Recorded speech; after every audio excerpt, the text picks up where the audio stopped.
Hi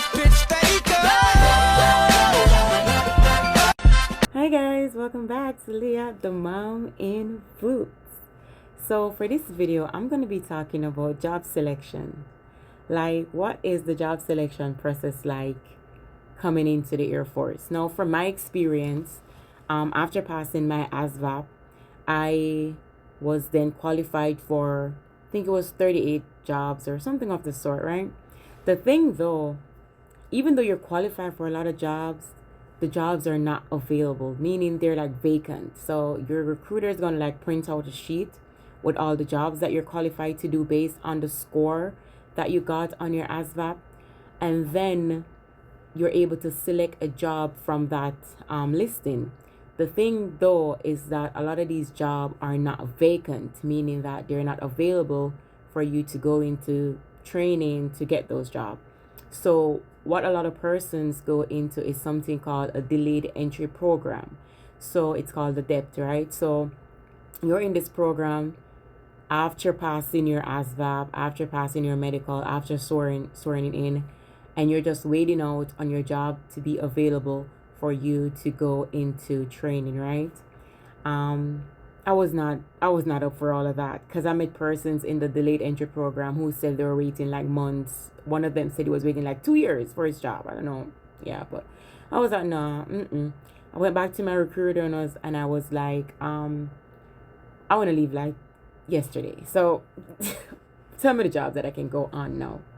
And he then would have told me that security forces and a few maintenance job that I was qualified for was that I could do. But the thing is, those jobs had no vacancy. And he was like, well, the thing with those maintenance job is vacancy come available readily, right?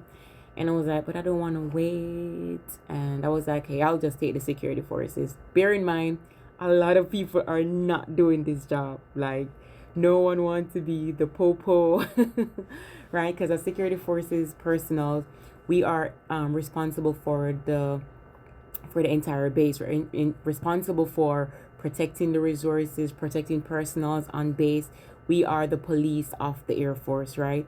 So a lot of persons don't want that responsibility. They don't want to do all of that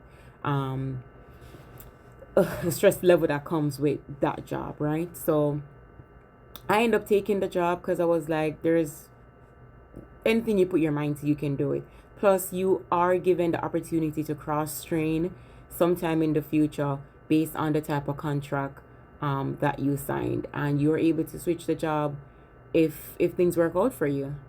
Yeah, so if you have a 4-year contract, you should be able to cross-train at your 3-year mark. And if you're on a 6-year contract, you should be able to cross-train at you should be able to submit it at your 4-year and cross-train at your 5th-year mark. So it is something to speak about with your supervisors if you don't want to plan on continue in the career field that you're at, right?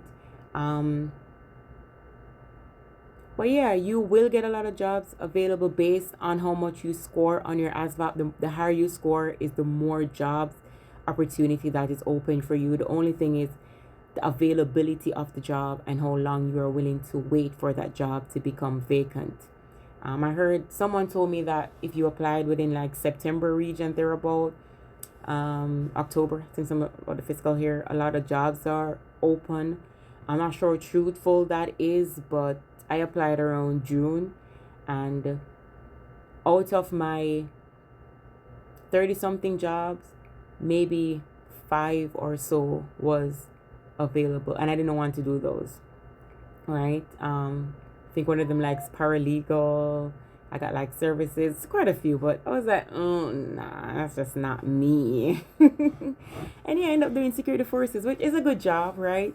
Once you understand your learn your job function, learn your job responsibilities and what governs you, and just do your job to the best of your ability until you get the opportunity to cross train, because I want to cross train, right? So at my 4-year mark, I will be speaking to my supervisor in order to submit whatever needs to be submitted for me to cross train into a different field. And that is how it is. That was my experience as it relates to job selection. But stay tuned for a lot more. Leah, the mom in boots. Thank you guys.